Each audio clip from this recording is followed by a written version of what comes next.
Les caves profondes du massif central saharien nous racontent une histoire qui a commencé il y a plus de 6000 ans.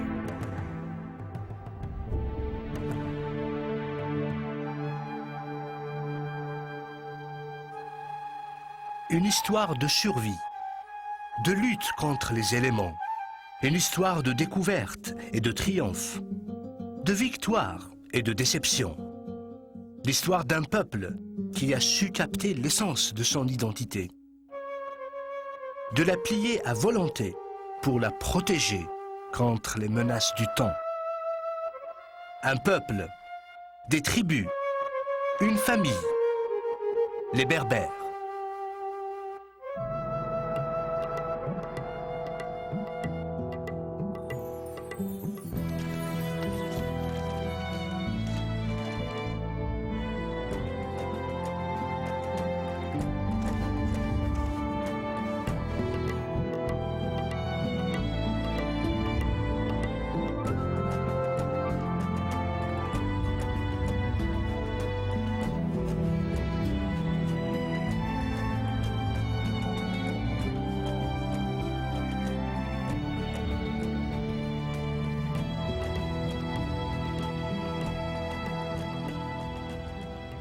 Nous ne savons toujours pas qui, dans l'histoire, a utilisé le terme berbère pour indiquer les populations indigènes d'Afrique du Nord.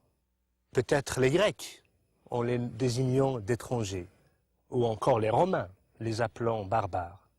Ce que nous savons, c'est que chaque tribu portait et porte encore un nom propre à elle. Alors que l'ensemble de ces tribus s'identifie au terme Imaziran, homme libre, un nom qui sauvegardera leur place dans l'histoire de l'humanité.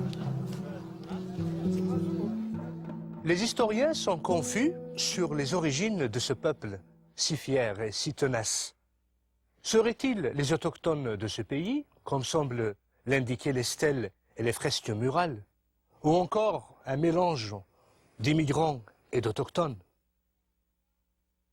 Les chercheurs, les anthropologues, les archéologues en général, qui ont fait des études approfondies sur l'Afrique du Nord, ont trouvé que de tout temps, en remontant à 5000, 8000, 10 000 ans, cette terre était toujours habitée. Et on ne voit pas de peuple ayant émigré d'ailleurs pour s'installer sur cette terre. Donc les Berbères ne viennent de nulle part. Ceci dit, ayant un rivage assez long de 3000 km avec la Méditerranée, donc tout le bassin méditerranéen a conflué vers l'Afrique du Nord, et on a vu aussi bien les Phéniciens comme premiers arrivants en Afrique du Nord, ensuite les Grecs, ensuite les Romains, même les barbares des Vikings étaient venus jusque-là, puisqu'il y a eu les Vandales à un moment donné qui étaient arrivés en Afrique du Nord. Donc l'Afrique du Nord a subi, ou plutôt bénéficié, des brassages humains de toute la Méditerranée. Qu'ils soient autochtones ou pas, une chose est cependant certaine, les Berbères ont occupé l'Afrique du Nord depuis plus de 6000 ans. Sur une terre qu'ils adorent, ils demeureront un peuple fier de sa culture et de son héritage. Un peuple qui, malgré les invasions, à travers les millénaires, a su garder et maintenir sa langue et son identité, l'identité berbère. Ce n'est ni la présence, ni encore l'absence de frontières qui aurait réussi à unifier ou à séparer le peuple berbère, puisque ce peuple, de toute son histoire, n'a jamais connu d'unité politique. Les diverses tribus ne s'alliaient que devant un ennemi commun. L'envahisseur, une fois le danger parti, chaque tribu reprenait sa vie, propre à elle. Que ce soit en Libye, en Tunisie, au Maroc ou en Algérie, Les Berbères qui s'étaient bien établis comme bergers et fermiers retournaient chez eux, dans leurs villages et forteresses, qu'ils avaient érigés très loin dans les montagnes, vers les pics les plus inaccessibles. Certains ont trouvé refuge dans les îles Canaries et l'île de Djerba. Aujourd'hui, leurs descendants continuent à vivre dans ces régions lointaines.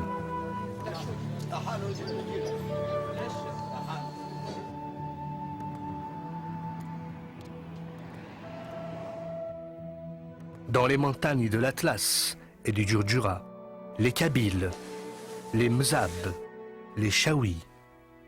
Au Maroc, les Berbères du Rif, les Chlah et les Souss.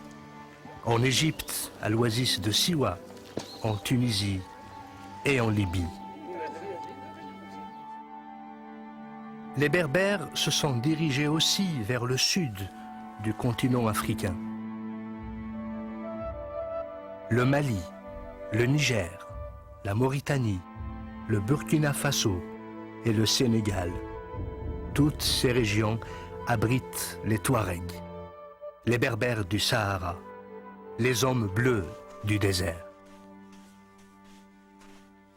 Mais si les Berbères n'ont pas connu d'unité politique, ils ont par contre connu l'unité culturelle, linguistique et artistique. Dans les signes géométriques qui garnissent leurs poteries, leurs tapis, leurs bijoux, signes mystérieux et inconnus qui cachent une histoire commune. L'histoire d'un homme, d'une femme, d'un peuple, l'histoire des Berbères. Notre histoire commence ici, à l'intérieur de l'espace africain, où les Berbères, pendant des millénaires, ont joui des avantages que leur procuraient la mer et les plaines d'un côté, les montagnes et le désert de l'autre. Notre histoire commence en Libye. La Libye a connu pendant des milliers d'années la population berbère la plus importante de toute l'Afrique du Nord. Nous identifions deux grandes familles de tribus libyennes, les Lébous, les Ténéhous, mentionnées dans des inscriptions égyptiennes, datant de plus de 5000 ans. Ces inscriptions faisaient allusion aux migrations des peuples berbères en Égypte. Les tribus des Lébous vont finir par s'installer en Égypte, à l'est du delta. Ils payeront leur tribut aux autorités égyptiennes. Ils vont s'engager aussi dans l'armée. Des siècles plus tard, les Berbères vont finir par s'intégrer militairement, socialement, en Égypte. Ils vont prendre en autorité et en savoir-faire.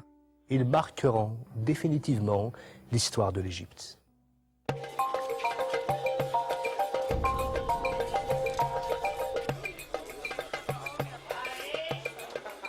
L'Égypte est aujourd'hui un pays cosmopolitain qui comprend une population urbaine et agricole.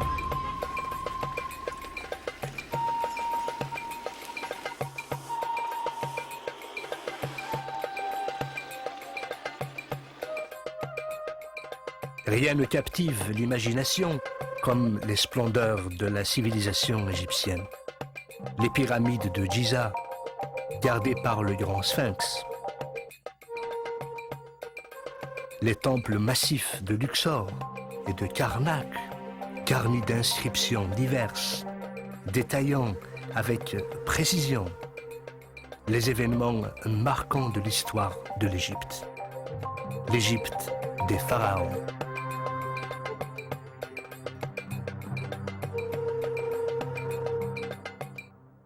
C'est grâce aux documents égyptiens anciens que les ancêtres des Berbères, installés à l'ouest du delta, nous sont connus.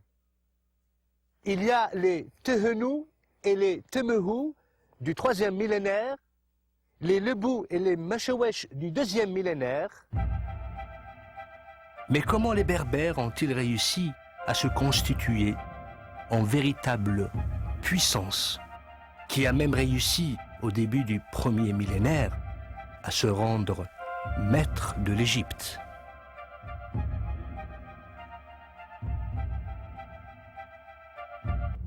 À la mort du pharaon Psusen II, l'Égypte était déjà en déclin.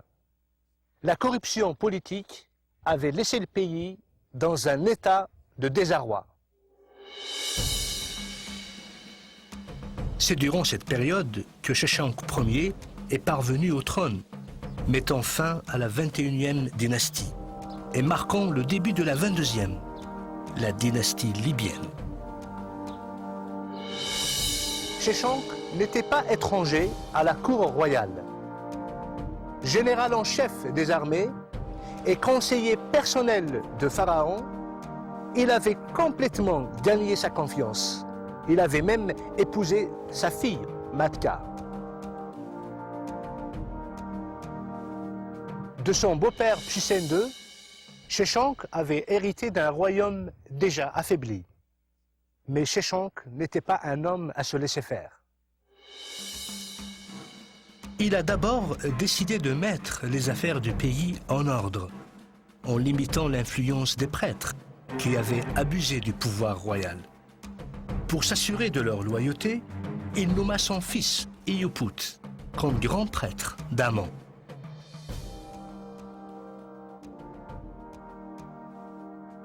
Sheshonq comprenait très bien que le pouvoir du pharaon dépendait du soutien de son peuple et de celui de la noblesse en particulier.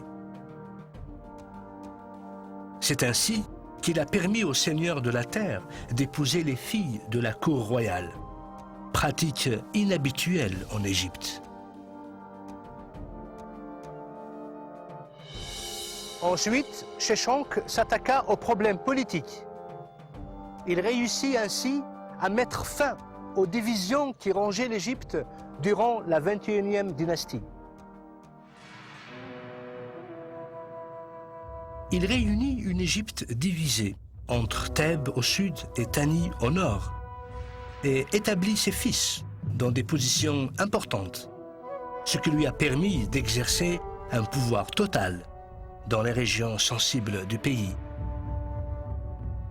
Sheshonq réalisait que la foi du peuple dans le royaume ne pouvait être solidifiée qu'en ravivant la puissance et la gloire que l'Égypte avait connues jadis. Il a repris alors une politique d'expansion et mena en Palestine une campagne victorieuse qu'il a commémorée et célébrée en entreprenant un programme de construction ambitieux dans le temple d'Amon-Ré à Karnak. C'est ainsi que Sheshonq a su consolider son autorité à la base, marquant un nouvel âge de prospérité dans un pays qui agonisait. Finalement, Sheshonq a noué des liens commerciaux étroits avec la cité phénicienne de Byblos, des liens qui s'avéreront être profitables aux deux royaumes. Sheshonq est mort en 924 avant Jésus-Christ, après un règne de 21 ans, laissant derrière lui un pays prospère. À ses funérailles, l'Égypte pleura la perte d'un de ses plus grands pharaons. Son fils, Osorkon, lui a succédé.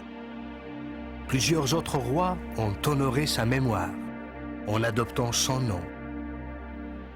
On se souviendra toujours de Sheshonq comme étant le roi qui a aidé l'Égypte à retrouver sa gloire et sa stabilité.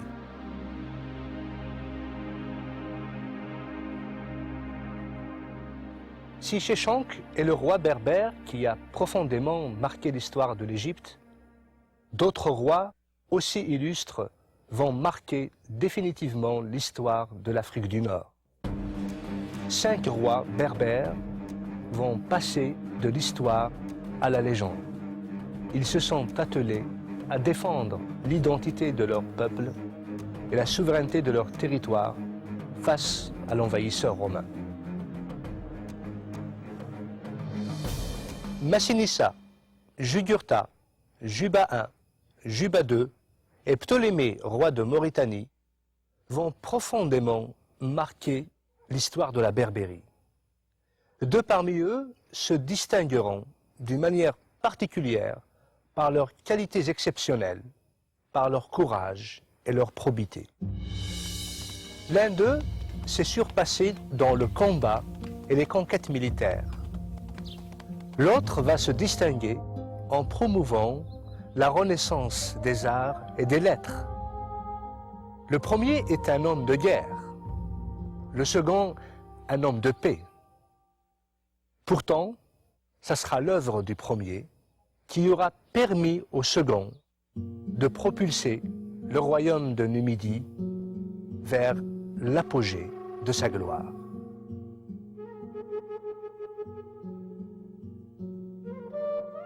Je me trouve aujourd'hui dans la ville de Carthage. Carthage est une ville qui a joué un rôle primordial dans l'histoire des Berbères. La Carthage d'aujourd'hui est une ville en ruine, des ruines qui datent de l'Empire romain. Mais la vraie ville de Carthage, la Carthage phénicienne, est ensevelie sous les décombres romaines. Pourquoi? Parce que pendant 4 siècles, Carthage avait défié la puissance de Rome. Au 8e siècle avant Jésus-Christ, les Berbères et les Carthaginois ont établi des relations amicales. L'Afrique du Nord regroupait 3 royaumes berbères. Les Maures à l'ouest, les Masaciles au centre et les Massiles à l'est. Carthage, quant à elle, est devenue un centre de savoir et de culture. Une ville digne d'éduquer les princes et les rois. Ce n'est donc pas du tout surprenant que le roi berbère Massile Gaïa ait envoyé son fils Massinissa afin qu'il y poursuive ses études. Là-bas, Massinissa recherche une éducation d'aristocrate et par la même occasion tombe amoureux de Sophonisbe, la fille du général Asdrubal, nièce du général carthaginois Hannibal. Ces deux jeunes gens décident de se marier, union qui ne manquera pas de solidifier les relations entre le royaume massile et Carthage. Malheureusement, un nouveau conflit éclate entre les Romains et les Carthaginois avant que le prince berbère et la princesse carthaginoise puissent célébrer leurs noces. À la demande du grand Hannibal, le roi berbère Gaïa envoie son fils Massinissa à la tête de l'armée massile prêter main forte aux Carthaginois en Espagne. Au combat, Massinissa reçoit une nouvelle tragique. Son père est décédé et son oncle a usurpé le trône. Massinissa ne tarde pas à réagir. Il débarque immédiatement dans le pays des morts, dont le souverain lui fournit une escorte de 4000 cavaliers. Coup de théâtre. L'oncle de Massinissa, à son tour, meurt. Son fils, Lacumaces, lui succède. Trop jeune pour le trône, son tuteur Mazétul va prendre à charge les affaires de l'État. Il va ainsi demander renfort à Syphax, le roi des Masaciles, ennemi juré de Gaïa. À la première bataille contre l'armée de Lacumaces, Massinissa est vainqueur. Il va accorder la grâce à Lacumaces.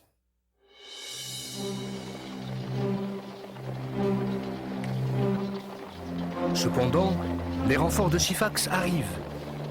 Battu et blessé, Massinissa fuit en se jetant dans une rivière.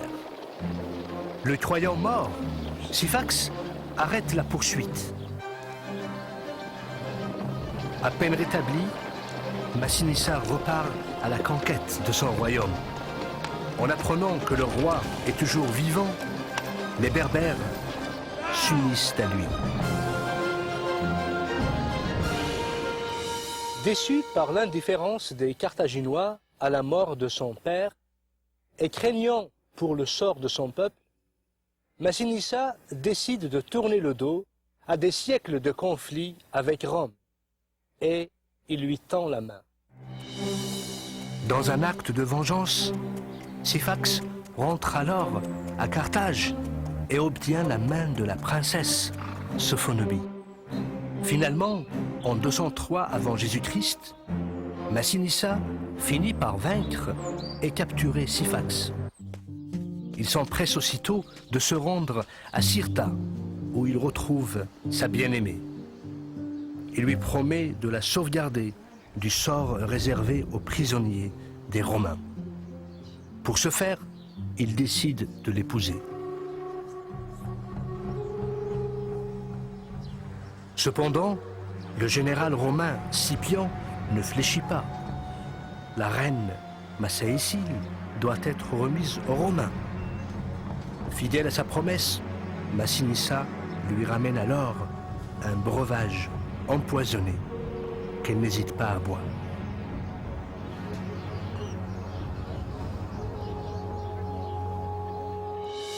Le jour suivant, devant l'assemblée des troupes, Scipion décerne à Massinissa le titre de roi et lui remet la couronne et le sceptre. Durant les 53 années de son règne, Massinissa va s'occuper à organiser et à enrichir son royaume. À Cirta, la nouvelle capitale du royaume, il va installer une cour royale digne des monarchies hellénistiques. Cirta va devenir un centre prospère du royaume massile. Cependant, Massinissa ne va pas négliger le reste du pays. Il va développer l'agriculture. Avec sa stratégie et son savoir-faire, l'Afrique du Nord va devenir le grenier à blé de Rome. Il bâtira ensuite une puissante flotte marchande et militaire. La flotte marchande garantira une économie stable au pays. Celle militaire garantira la sécurité des frontières. L'œuvre de Massinissa est considérée grandiose. À sa mort, son royaume s'étend de l'Algérie jusqu'en Libye. En guise de reconnaissance, le peuple élèvera en sa mémoire un temple à Douga.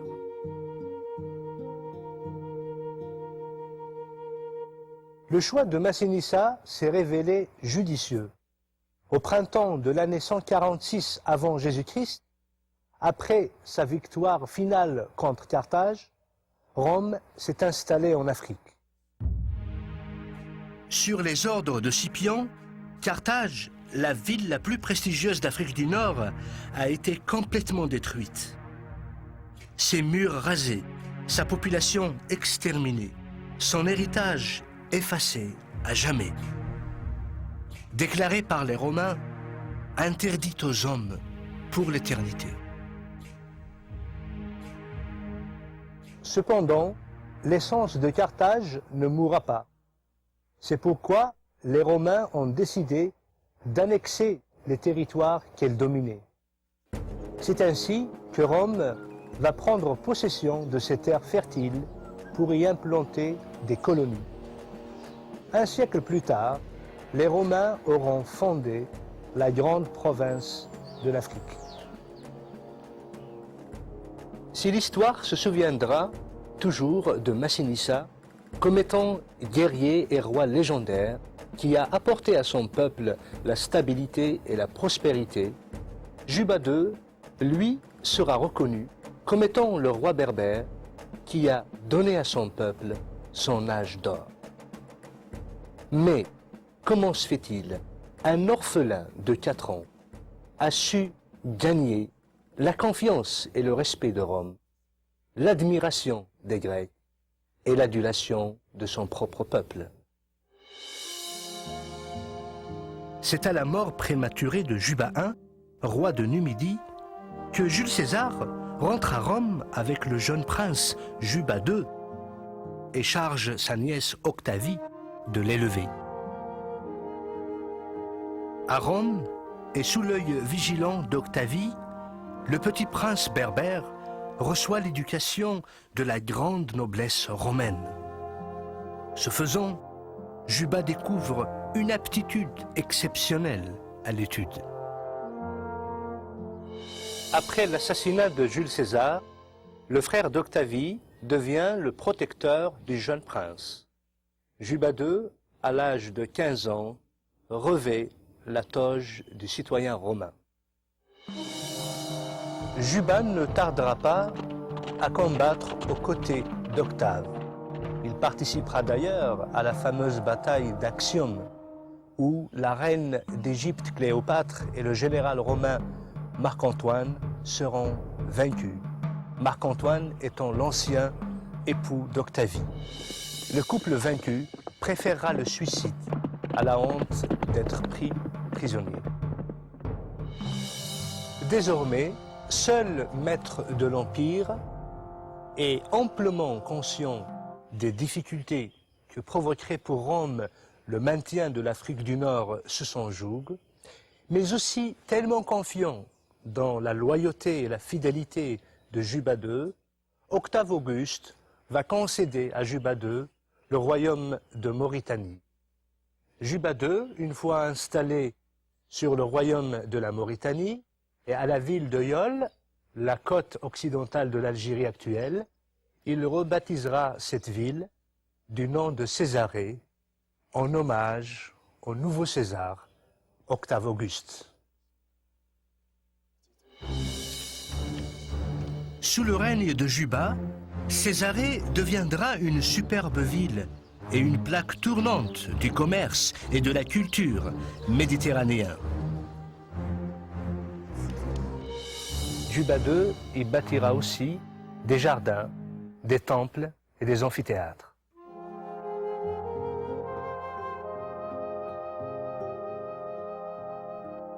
Juba II s'emploiera aussi à enrichir son royaume en encourageant le développement de l'agriculture. La Mauritanie ne tardera pas à devenir un véritable grenier à blé en fournissant les 2/3 des besoins en blé de Rome, ce qui lui apportera aussi de considérables revenus. En étudiant avide de savoir, le roi attirera à sa cour de nombreux artistes et intellectuels grecs, tandis que les uns lui orneront le palais de superbes sculptures, les autres lui vendront des manuscrits rares collectés dans le monde entier. Juba II a écrit beaucoup d'ouvrages consacrés à l'histoire, à l'archéologie, au théâtre et à la peinture. À l'instar des Grecs qui, en guise d'admiration, ont placé son buste à la bibliothèque d'Athènes, nous aussi, nous ne pouvons que rendre hommage à ce grand roi berbère pour sa curiosité intellectuelle.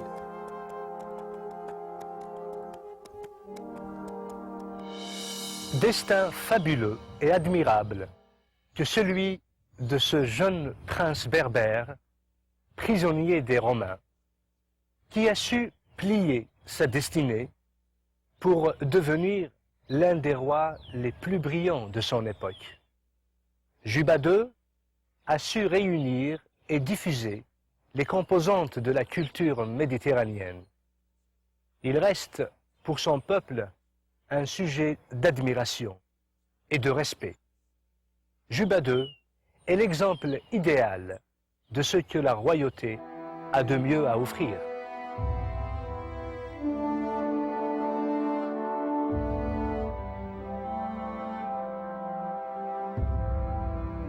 Avec la présence romaine en Afrique du Nord, le christianisme atteint les populations berbères pour jouer un rôle majeur dans leur histoire. Cependant, les Romains ne tolèrent pas la foi chrétienne. Ils considèrent cela comme une menace à la stabilité de l'Empire.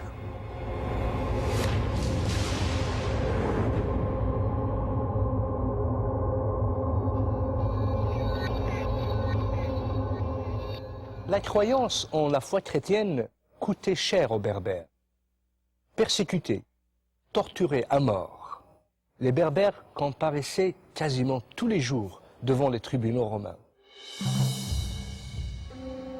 Décapités, livrés dans les amphithéâtres aux bêtes féroces, brûlés, crucifiés. Malgré tout, les Berbères chrétiens sont restés fermes dans leur foi. La souffrance et la torture ont ouvert grand les portes à un réveil accompagné d'une grande détermination à tenir ferme. Ainsi, les Berbères ne vont pas uniquement donner un grand nombre de martyrs à la foi chrétienne, mais aussi la crème des philosophes et des penseurs qui vont par la suite consolider la chrétienté et défendre la foi face aux persécuteurs et face aux hérésies. Tertullien, Saint Cyprien et Saint Augustin laisseront leur marque sur l'histoire du christianisme. C'est à cette période noire de persécution de l'Église en Afrique du Nord que naquit à Carthage Tertullien. Tertullien, un des pères de l'Église d'Afrique du Nord, était doté d'une formation de jurisconsulte. Il s'intéressera aussi à d'autres disciplines, la poésie, la philosophie, l'histoire. Il va étudier les Grecs et les Latins. Il est d'une érudition remarquable. Il va par la suite défendre l'Église et la foi face aux persécuteurs et face aux hérésies. Tertullien est parmi les hommes prépondérants de l'Église en Afrique du Nord. Il est un témoin fidèle et courageux de la foi chrétienne. Il est l'avocat des martyrs par excellence. Le fait que les martyrs semblaient accepter sans discussion leur condamnation le révoltait.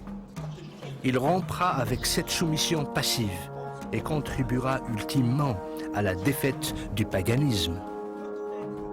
Tertullien se révoltera d'abord contre un paganisme d'État intolérant qui refusait le droit de citoyenneté aux chrétiens. Ensuite, contre une hiérarchie ecclésiastique qui faisait des concessions et se compromettait avec les puissances du siècle. Tertullien est considéré comme le fondateur de la théologie biblique. Il est parmi les pères de l'Église qui marqueront considérablement l'histoire de la chrétienté. Il est à la fois apologète, enseignant, moraliste et théologien. Tertullien est considéré aussi comme le champion de la défense de la chrétienté. À sa suite viendra Cyprien. Lui, il va s'atteler au sujet de l'unité de l'Église. Cyprien est issu d'une famille de la haute bourgeoisie carthaginoise. Enfant de païens, il défendait l'idolâtrie. Il jouissait aussi d'une fortune personnelle considérable. Après avoir complété son éducation, il devint un rhéteur et un maître éloquent, incontesté. Sa renommée grandit dans la cité carthaginoise. Il est aussi un avocat de métier. Cyprien de Carthage mena une vie de très haut niveau. Il aimait les luxes et les plaisirs de la vie. Il entretenait des relations d'amitié avec la plupart des notables de Carthage, avec lesquels il gardera fidélité pour longtemps. Ce rhéteur remarquable, très riche et mondain dans sa vie, ne finira pas d'étonner la haute société carthaginoise lorsqu'il se convertit au christianisme.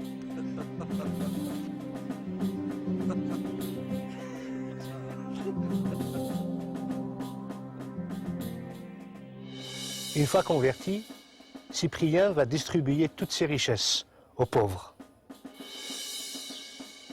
Dans un de ses traités, Saint Cyprien explique sa conversion.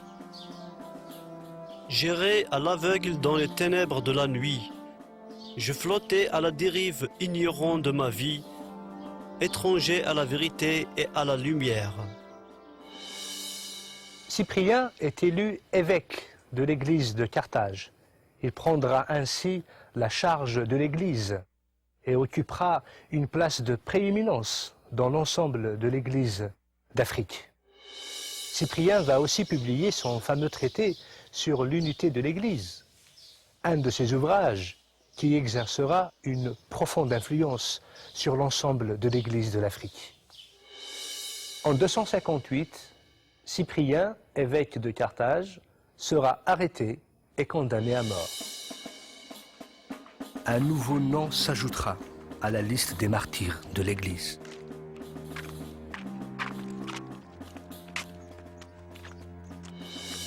Lorsque Constantin devient empereur de Rome, il manifestera une attitude bienveillante envers l'Église. Ainsi, la religion chrétienne, devenue officiellement une religion de l'Empire, reconnue, la persécution envers les chrétiens va cesser.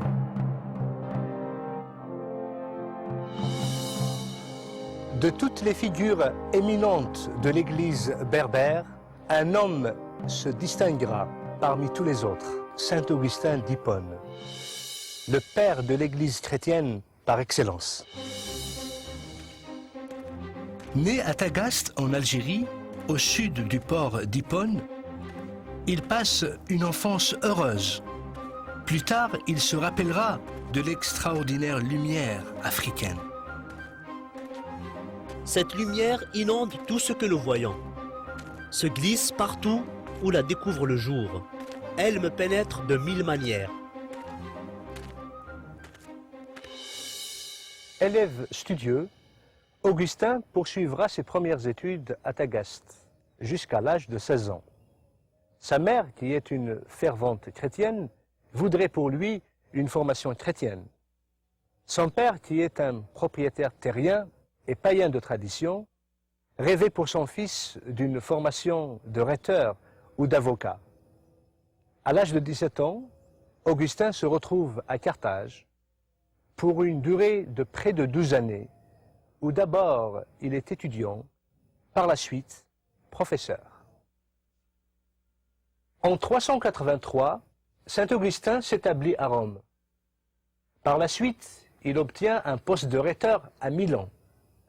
Ce n'est que là-bas, à la lecture d'une des épîtres de l'apôtre Paul du Nouveau Testament, que Augustin se sent un appelé à une autre vie, une autre destinée. Élaborant ses dialogues philosophiques, Saint Augustin poursuivra sa marche sur les sentiers de la vérité. Un an plus tard, il est baptisé à Milan. Cet heureux événement marquera pour lui l'engagement à la vie parfaite. C'est ainsi qu'il condamnera désormais sa vie antérieure. Quelque temps plus tard, Augustin va perdre d'abord sa mère, ensuite son fils, des coups durs et successifs qui le marqueront brutalement. Par la suite, une fois installé à Tagaste, Augustin va renoncer à tous ses biens et à sa vie antérieure pour servir désormais Dieu. Appelé comme prêtre au service de l'Église, Saint Augustin finira par devenir l'évêque de l'Église d'Hippone. À sa mort, Saint Augustin laissera une œuvre littéraire monumentale d'environ 93 ouvrages, répertoriés dans un ensemble de 252 livres. La joie, c'est le fait que l'homme connaisse la vérité. Augustin a donné l'occasion à tous ceux d'Afrique du Nord de le réaliser. Il était en Algérie et ensuite il est allé à Carthage pour enseigner la rhétorique. Dans toutes les étapes de sa vie, il disait que la vérité est disponible pour tout le monde. Connaître le Seigneur, c'est cela la vérité que chacun doit rechercher. Ensuite, il dit quelque chose de très important, le fait que le bonheur est de vivre en harmonie avec ce qui relève de son être intérieur. Où se trouve la sagesse? La sagesse est à l'intérieur de soi. La sagesse se trouve dans l'être profond intérieur. L'homme doit rechercher la vérité à l'intérieur de lui-même et non pas à l'extérieur. Saint Augustin a sans doute été l'un des plus illustres représentants de la chrétienté dans l'Antiquité. C'est lui qui, de toutes les églises du monde antique, a haussé l'Église d'Afrique au premier rang, malgré toutes ses misères. On ne connaît guère d'exemple d'un homme aussi prodigieux qui aurait possédé tant de qualités d'esprit et de cœur, une capacité de travail prodigieuse, une telle souveraineté dans le service, dans le ministère. Saint Augustin aura marqué de son empreinte l'histoire de l'Église. Son rôle était de combattre le doute chez les hommes. Il voulait leur dire que la vérité existe. Contrairement à ce que disaient les néoplatoniciens qui pensaient que ce ne servait à rien de connaître la vérité et que personne ne pourra la découvrir. Lui, il va donner l'opportunité et l'espoir que les hommes pourront trouver la vérité s'ils la cherchent avec persévérance.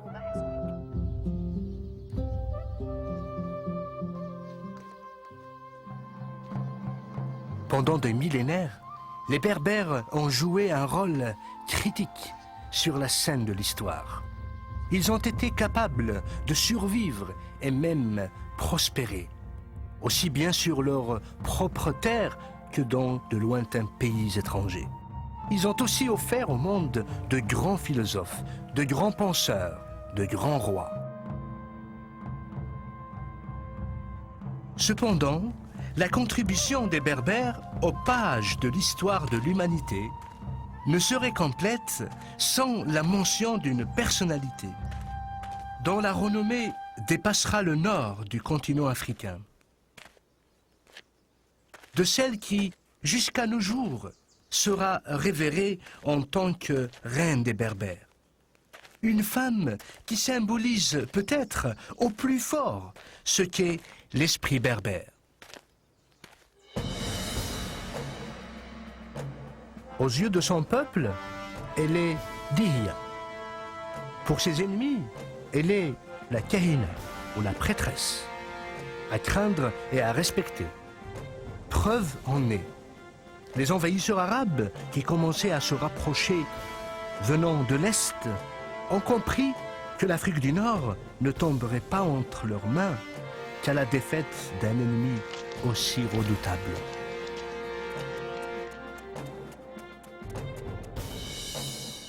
Au début du 7e siècle, le roi Tabet a régné sur la tribu des Ijarawen à l'est de l'Algérie, dans les montagnes des Aurès. Sous son règne, le royaume a connu la paix et la prospérité. Le peuple attend avec impatience la naissance de l'héritier du trône. Un vœu qui sera bientôt exaucé. Malheureusement, l'apparition d'une nouvelle vie en cause la perte d'une autre. La reine vient de mourir en accouchant. Le roi apprend qu'il est le père d'une petite fille, mais qu'il a aussi perdu sa bien-aimée. En portant ce bébé si délicat entre ses bras, il ne pouvait pas connaître le rôle crucial qu'allait jouer cette princesse dans l'histoire de son peuple. Dihia reçoit une éducation digne des plus grands princes. Douée d'une grande intelligence, elle apprend à monter à cheval et à combattre.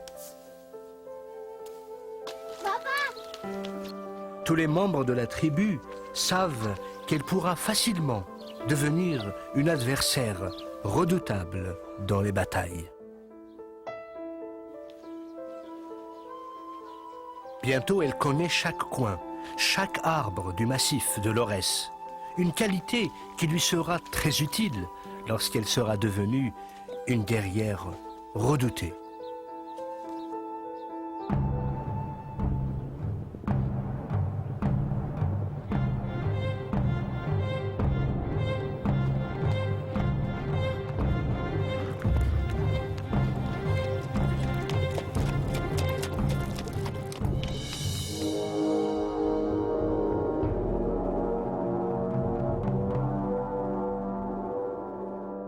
Très loin, à des milliers de kilomètres du pays berbère, en Arabie, des événements dramatiques allaient influencer le cours de l'histoire. Ils influenceront bien sûr le destin de la princesse Dihya.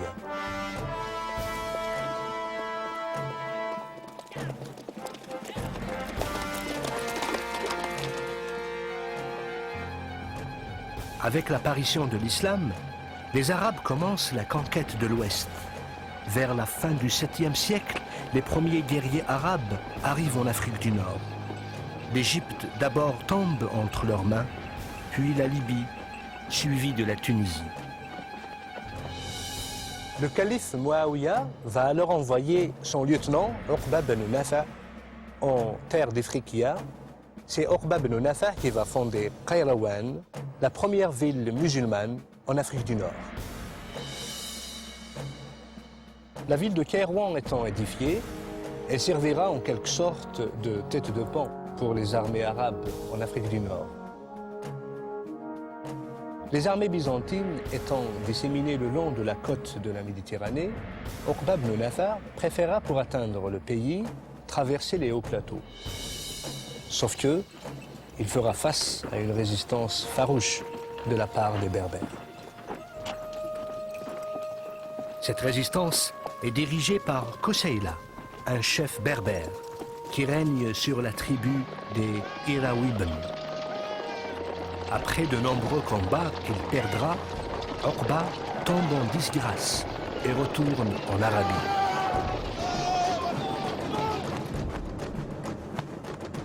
Lorsqu'un nouveau calife s'empare du pouvoir, il envoie Uqba de nouveau à la tête d'une puissante armée pour conquérir le continent africain. Cette fois-ci, Uqba est mu par un désir de vengeance personnelle. Il est un homme à ne pas se laisser battre. Sentant la menace s'approcher, Koseila va demander de l'aide aux tribus des Ijarawan. Tabet arrive à la tête de l'armée, accompagné de la princesse Dihya. Le choc a eu lieu à Tehouda et la chute de Kairouan prouvera une victoire glorieuse pour les Berbères.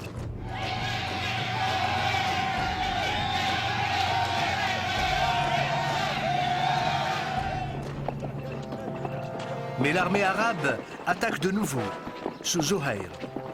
Koseila et Dihya se battent farouchement à la tête de leur armée.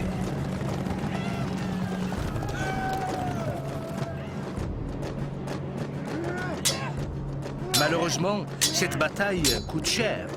Elle y réclamera la vie de Koseila.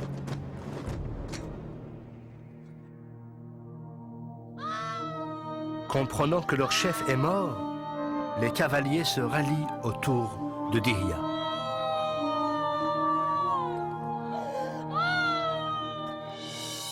Quelques années plus tard, de nouveaux guerriers arabes vont pénétrer l'Afrique du Nord. Cette nouvelle armée sera conduite par le guerrier Hassan ibn Norman.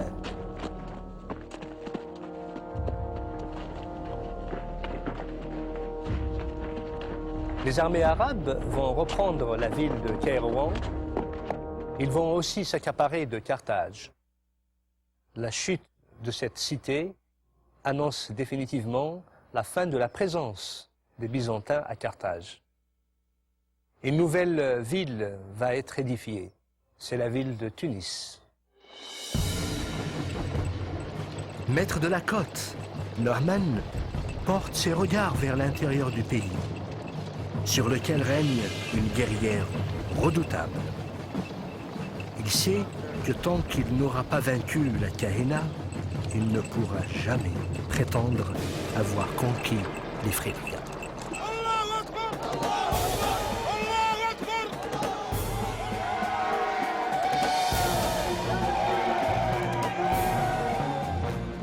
Il se dirige donc avec son armée vers l'Aurès. Mais en chemin, la Kahina le rejoint à la tête d'une grande armée, dans laquelle se distinguent des femmes guerrières, les Amazones berbères. Les deux armées se rencontrent.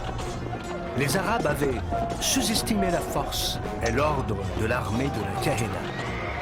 Après une bataille vicieuse, les guerriers arabes sont obligés de se replier.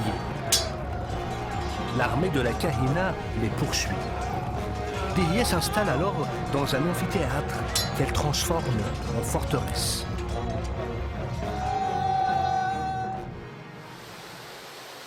Cependant, l'armée arabe ne va pas tarder à revenir. Alors Kahina décide de mettre le pays à sac en poursuivant ce que l'on appelle une politique de terre brûlée, espérant ainsi que les Arabes la laisseraient tranquille. Ce que Kahina ne réalisait pas, c'est que l'ennemi n'avait pas uniquement pour objectif la conquête territoriale. Fatigué et mécontent, le peuple conteste ce qu'elle a fait. C'est alors que Hassan décide d'attaquer. Voyant que l'armée arabe est aux portes de la forteresse, Kahina demande aux tribus de se joindre à elle. Mais elle ne jouit plus autant du soutien de ses alliés. Et bon nombre de tribus refusent de s'unir à elle. La reine résiste pendant 2 semaines aux troupes qui attaquent la forteresse.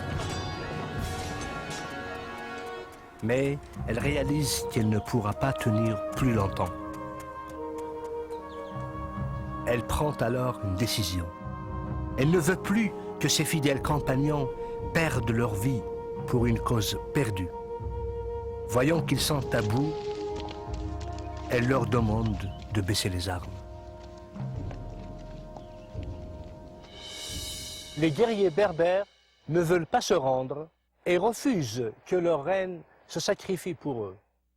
Néanmoins, avec la même obstination qui l'a poussé à combattre les armées arabes pendant des années, d'abord aux côtés de son père, par la suite aux côtés de Kousseïla, et finalement seule, elle réalise et comprend la nécessité du sacrifice. Dihya quitte seule la forteresse au petit matin pour aller une dernière fois fouler le sol de son cher pays. Elle y trouve un puits pour y étancher sa soif.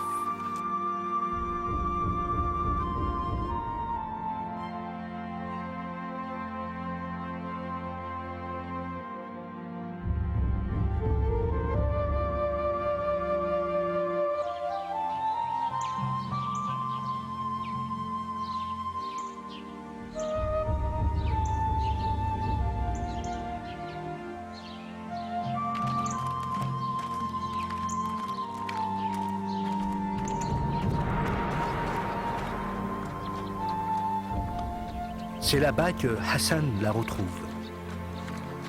La Kahina, reine des Berbères, qu'il avait combattue plus farouchement que n'importe lequel de ses adversaires.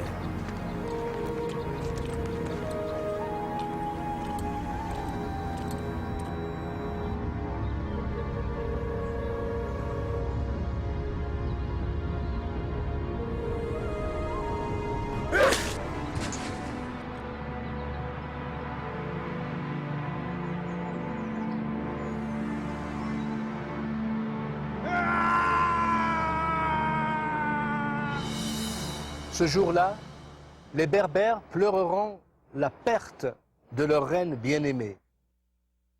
Ils avaient compris qu'avec la mort de Dihya, ils avaient perdu une femme de grande valeur, un vaillant chef, une femme dont le courage n'a d'égal que son cœur.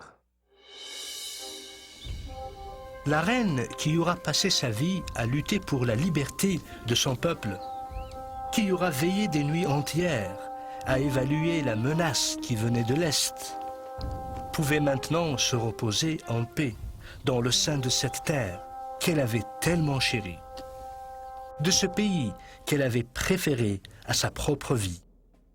Aujourd'hui, plus de 13 siècles après sa mort, Dihya sera toujours cité parmi les plus grands défenseurs de la liberté que les Berbères auront jamais connue.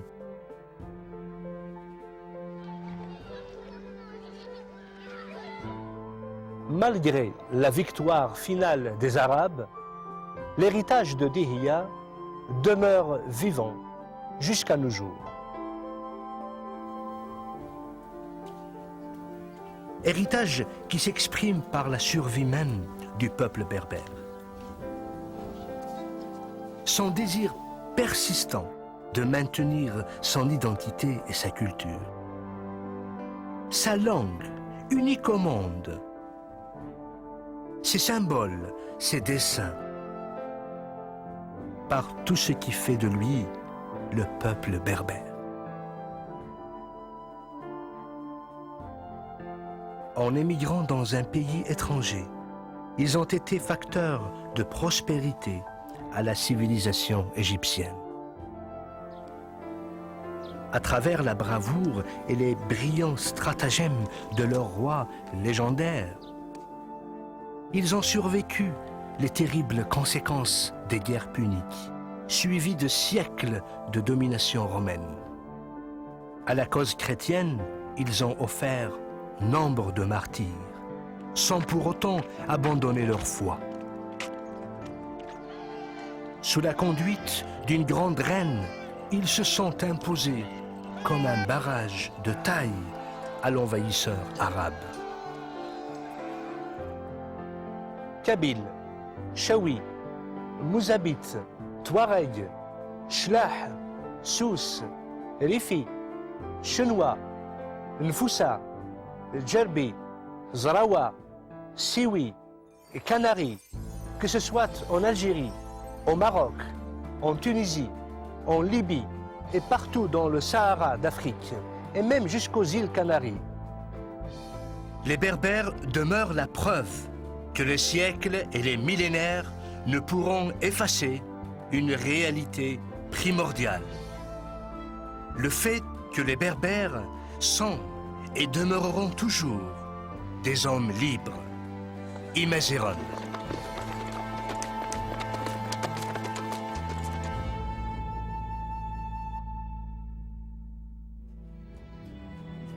Si vous avez aimé ce programme et de tels programmes et que vous voulez les voir par la suite, si vous avez des questions ou des commentaires à faire, écrivez-nous sur ce site que vous voyez sur votre petit écran et nous aurons le plaisir vraiment de vous répondre et de vous aider.